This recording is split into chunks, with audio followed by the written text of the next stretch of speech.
Hello guys, today I was invited by my classmate Jarod to go to a place called YouthReach, where he is a youth pastor at and teacher as well. It was really amazing to meet all these kids and listen to their stories and go through this practice with them. We introduced to them the concept of reflective journaling and how to tie it into a history lesson. Here's our experience. And this is Mark Sedgwick, and he's my classmate in a college class at the University of Houston Clear Lake, and it's writing for educators.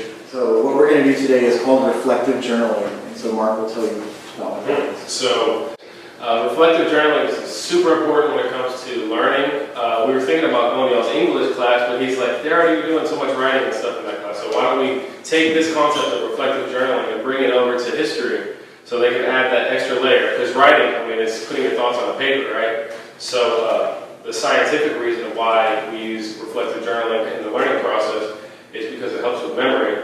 You can go back on your life experiences and thinking about what you read, and you can write it down. And while you're writing, you can think as well. So it's a practice of thinking and then putting it into reality. So You'll have the question, we're going to read it to you, and then you're going to write a response to the question. And we're going to have a few minutes to go through each one. So you're going to have a few minutes to write, and then after the writing, we're going to have some discussion about the question. We're going to read them. We are going to have 3 minutes of talking about it. So if you feel comfortable sharing your response, you can. Little details about it, you can. So make sure you all open up your journals and go onto a fresh sheet of paper. So similar to what the Sumerians and the Assyrians did with epic tales, have you ever exaggerated a story that you told someone? All right, so what kind of responses did y'all write? What you got? I remember when I told some of my friends at school that my sister was a professional soccer player. What's up, man? When I was little, I went to the aquarium with my mom, and we were on the Ferris wheel. It broke down, and we were stuck on there for like maybe 5 minutes. But I told people we were stuck on there for hours. Because to me, it felt like hours because I was scared. So what? Enmerkar had the challenge of living up to his father's reputation when he ascended to the throne. Right about a time when you had to live up to certain expectations, maybe from your parents, from teachers, or from society. How did that make you feel? Was it motivating or crippling? When I was growing up, even now, my mom expected me to be better than my father, and like take care of him more, and take care of my family, my sister and stuff. And I mean, it's kind of hard just because, being a little kid and growing up and having to do stuff like that. It's not easy. So was it motivating to you, or was it crippling? It was maybe a little of both. It was more motivating because at the same time, I want to be better than my father as well. Mm-hmm. Especially because when I grew up and I have my own children, I don't want to leave them for dead or anything. We're going to learn some lessons from our parents regardless, like whether they're good examples or bad examples. But hopefully we don't follow in their bad examples. What's up, buddy? Well, my dad, one of the things he told me was I would never amount to the things he has accomplished in life, being a black man and everything.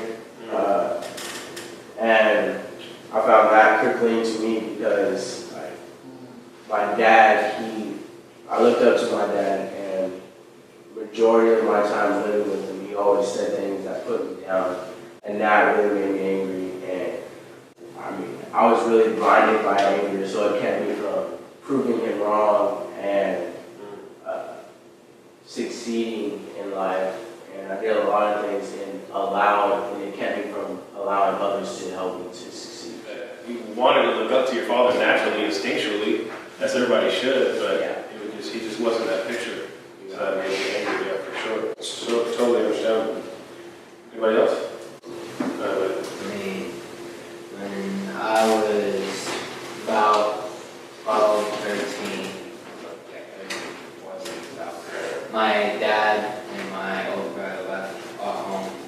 And so my older brother had the position of keeping my unstable because my mom was getting a lot of fights and all that. So once he left, that position fell on me, and I had to break up. I had to help stop a lot of fights. I had to be a family involved.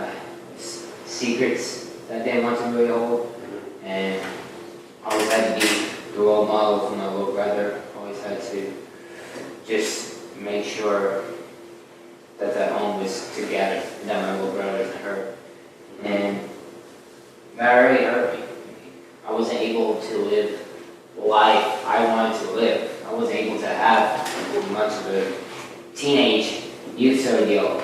I couldn't have that at home because I had to be an adult when I wasn't ready to.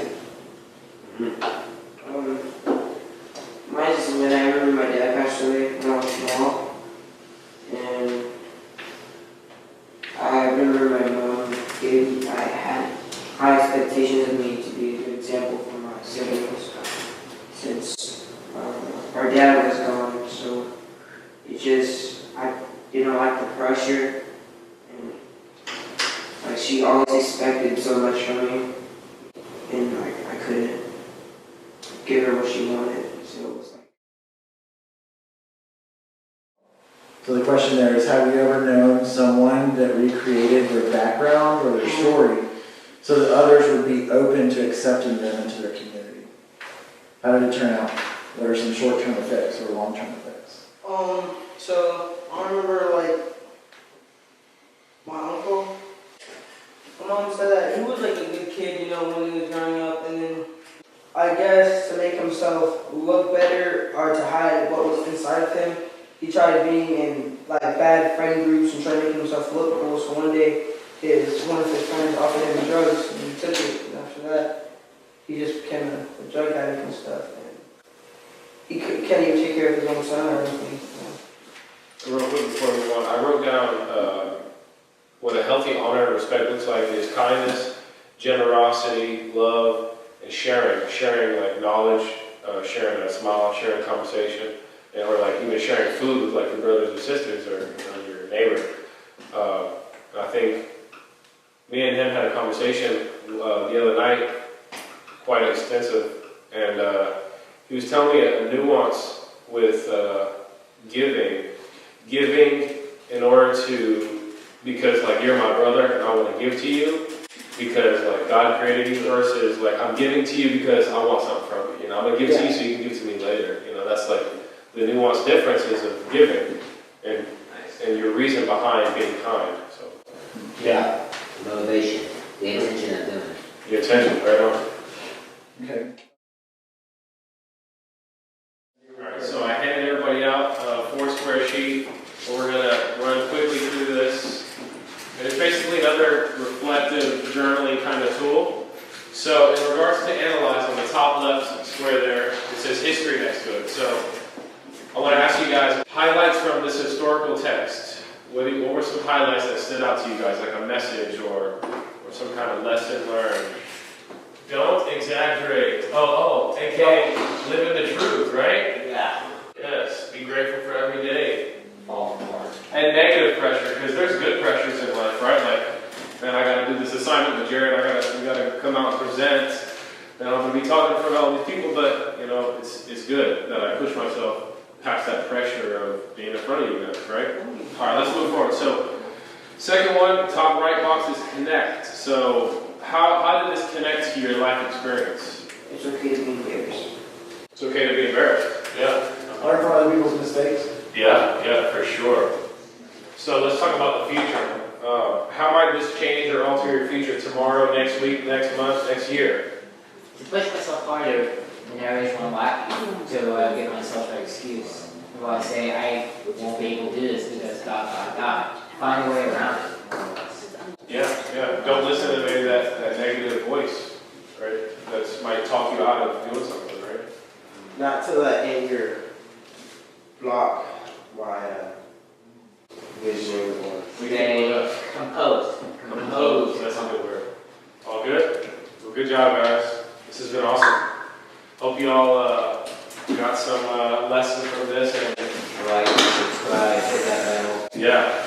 See y'all later on the video. Reflective journaling helped with the history lesson today. It helped me reflect on my own life and realize not only like the mistakes that have been repeated throughout history, but today helped me realize that I'm also repeating history. You know, putting your thoughts on paper, it's kind of like notes, you know, it's always there for you if you need it, you know, come back to it. It helped me like widen my thinking about how the lesson, or kind of like refresh instead of just reading the book and like, okay, I learned it. Writing it down definitely helped for future stuff and talking about it. And if I do forget about it again, instead of going back and reading the book, I could go back to our notes that we took today. Reflective journaling made me kind of take a deeper understanding of the topic. It made me think about my past experiences and how I could reflect it with the text, how I could connect it, and how could I apply it to my own life. How the Egyptian son is trying to live up to his father's expectations. Well, I could relate that with being the expectation of the older brother of the family. And through reflective journaling, I was able to apply the lessons that Pharaoh's son learned and apply them to my own life, being able to establish some plans that hopefully I'll get to fulfill in the future. And maybe have a deeper understanding and maybe think of the text more rather than just reading it and forgetting it the next day. I was able to actually use it for a purpose like I generally like to. I don't like reading unless there's a purpose behind it. Absolutely. Me too.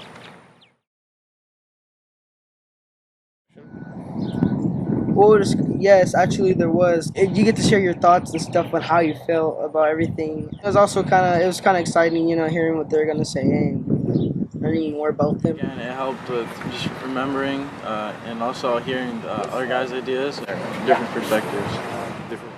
It helped me see a lot of different people's viewpoints and what they think about the history lessons.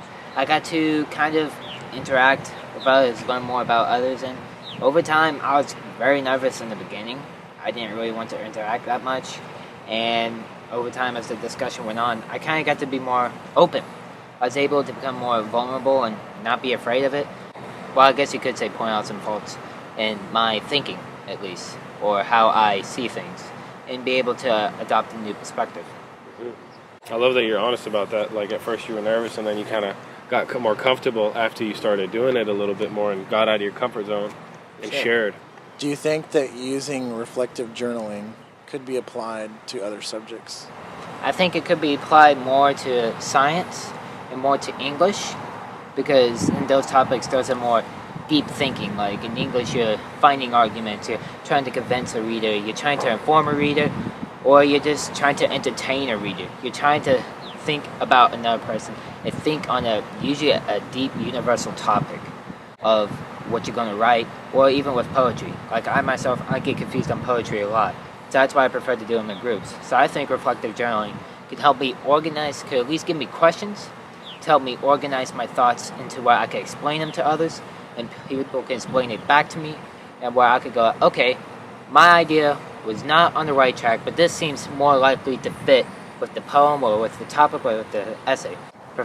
Preferably, I work better in a group, and through journaling, again, I'm able to talk and communicate with the group. It gives me a directive to go, and usually when I have a directive, I can go with it. I can go forth. Creating this lesson has been so insightful, and meeting these kids has been a blessing, and I'm really grateful to have heard their stories. And I've realized the power of reflective journaling, and how having these discussions can really touch the lives of these kids.